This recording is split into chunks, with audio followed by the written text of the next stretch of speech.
Hey everyone, today we're going to be looking at how BMW changed in just one generation, and we're also going to look at which BMWs are better, the new ones or the old ones.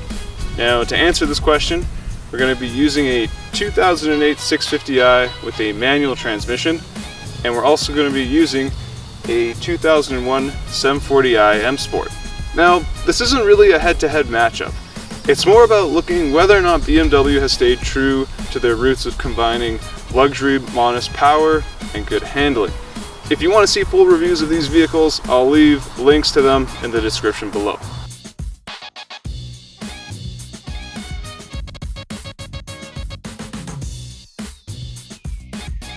So first off, let's look at exterior looks, and let's first look at the older E38 740i.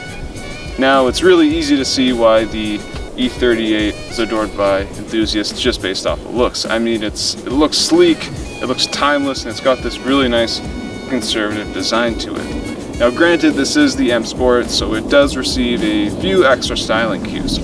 Now the E38 came back in 1995, and it essentially pioneered this design language that we saw in the E46 3 Series and E39 5 Series. And those BMWs are regarded as some of the nicest looking BMWs made. So overall, older BMWs are definitely very good looking cars.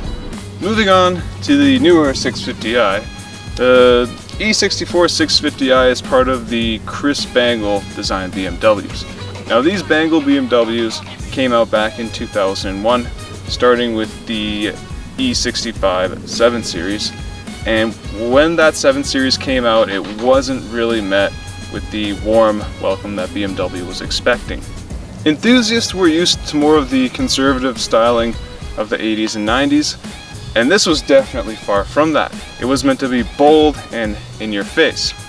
And overall, it really did revolutionize car design. You see, cars from the 90s and 2000s, they kind of looked a bit boring and sort of the same. So when this came out, it really helped differentiate BMW as a brand, and overall it really helped elevate how cars looked on the road. Overall, these newer looking BMWs are definitely growing on me. And this E64 is a pretty good looking car. I mean, yes, the rear end is a bit obnoxious, but its overall look is like fine wine. It gets better with age. Now, let's move on to the interiors. I'll start off first with the older E38 740i. Now this was the top of the line interior you could get back in the 90s. And overall, one thing you'll notice about these older interiors, especially the center area, is that the higher the series is, the more buttons there are to offer. And what I really like about these older BMWs is that each button has just one function. For instance, if you want air to blow at your face, there's one button for that. And if you want air to blow at your feet, there's one button for that. Two separate buttons for two separate functions. These interiors are also very cockpit-like and great if you're looking for something that's driver-orientated. The only downside is that there's a lot of cheap plastics in these older BMWs, and the interiors overall can wear out really easily with aggressive use. Now with the new interiors, the first thing you notice is how different each series is inside. I think BMW probably did this to make each series a little bit more exclusive depending on which one it was. But what I really like is they've really kept true to the cockpit-like feeling where everything is driver oriented, and it's especially really nice in the 650i. If there is one big downfall, however, of these Bangle BMWs, it has to be iDrive. Remember how I mentioned that each function in the older BMWs has a button? Well, this is a lot different. If you want to do something simple, you have to go within a menu of a submenu of another submenu, and iDrive overall isn't really an intuitive system to use. For the most part, these newer BMWs actually feel like they're better built in the interior compared to the old ones. And they also have a lot more electronics, and that makes sense as BMW is all about having the latest and greatest technology. So if something does fail, expect to pay a little bit more. And some Bangle BMWs, especially the E65 7 Series, are known for having horrible electronics. Anyways, let's see how they drive. Here we are in the newer 650i, and I apologize if there's too much wind noise and you guys can't hear me, but you know, when you drive a convertible, sometimes you gotta do it with the top down. Anyways, if there's one aspect where newer BMWs triumph older BMWs, it's power. In fact, if I do a little bit of a pull right now,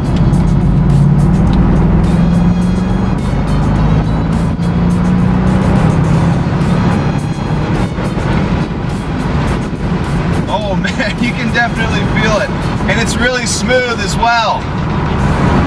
Anyways, getting back to a more serious note, if you go fast in these newer BMWs, it's definitely very, how should I put this? It's a very comfortable fast.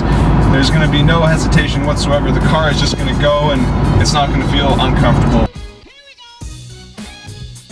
This particular 650i is sort of an end of an era when it comes to BMWs. Up front we got a naturally aspirated big 4.8 liter V8, and that's paired to a 6-speed manual transmission. And those things are honestly becoming a little bit uncommon with BMWs. Most of their engines nowadays are turbocharged, and 6-speed manuals, well, you can still get them in cars like the 1, 2, 3, 4, and maybe even 5 series. It's starting to become a lot less common. Now these newer BMWs, however, are a lot heavier than the older BMWs. For instance, even though that 740i I just drove is 4,200 pounds and this 650i is 4,800 pounds, this 650i feels a lot lighter and more agile compared to the 740i. And that's because these newer BMWs have a lot more electronics and various additional mechanical components added to make these cars feel a lot lighter and handle a lot better. And while those cars do have those additional components, you're going to notice that they've taken away that connection between the driver and the road, and they feel a little bit more sedate in a sense. But overall, these newer BMWs, they will perform the older ones in every aspect, whether it's power, speed, braking, performance, you name it.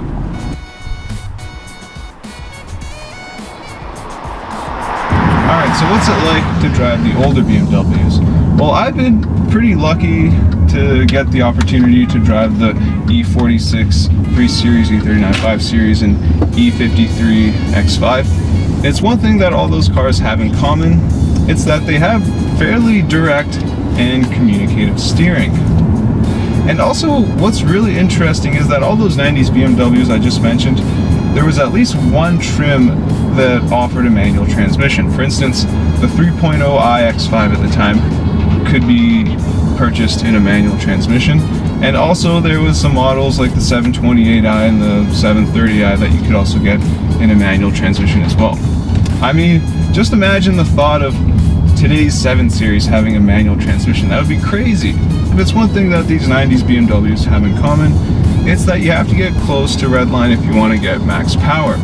But overall, I think most of them have, roughly 200 horsepower, which is definitely decent even by today's standards. Now, in terms of like which transmission you want, if you're going to go for a driver's car, I'd say definitely go for the manuals that were offered. But if you're looking at an automatic, generally the ones that have ZF automatics are usually a little bit better paired with the engines. Now, these older BMWs are definitely a lot more analog when it comes to the driver's experience compared to newer BMWs, but that's not to say that they're not luxurious. In fact, far from that. You can definitely take long journeys in this car and you're definitely going to be in a comfortable place. Again, this cabin, it's a really nice place to both sit in and drive in. And these 90s BMWs, they definitely pioneered the idea of combining luxury and sport into one car. Well everyone, I guess it's time to answer the question of which BMWs are better. Newer ones or older ones? I would have to say, well, to be honest, it really depends on what you want. Me personally, I like older BMWs, and that's because they're a little bit more manageable to own and maintain. But that's not to say that newer BMWs are bad. In fact, far from that. These newer BMWs are a lot more capable in every driving aspect, and the reason why people think they might not be as good is because they're just a little more expensive to maintain. But I think it's unfair to say a car is bad just because it's expensive to maintain. You see, maintenance depends a lot on the owner, and if someone fails to maintain their car or neglect it, I think it's unfair to judge a car based on that. And also, BMWs, they are premium cars. They're a little bit more powerful and they can handle better than the average car. So you need to expect to pay a bit more for maintenance. So bottom line, if you're looking for something that's more simple, analog, and fairly comfortable, go for the older BMW. But if you're looking for something with more power, that's really fast, and is fairly luxurious, go for the newer BMW. But just expect to pay a bit more in maintenance. Well everyone, thank you so much for watching, and please make sure to like, comment, subscribe, share, all the good stuff. And if there's any videos you guys would like me to make about these two cars, whether separate or together, please let me know in the comments.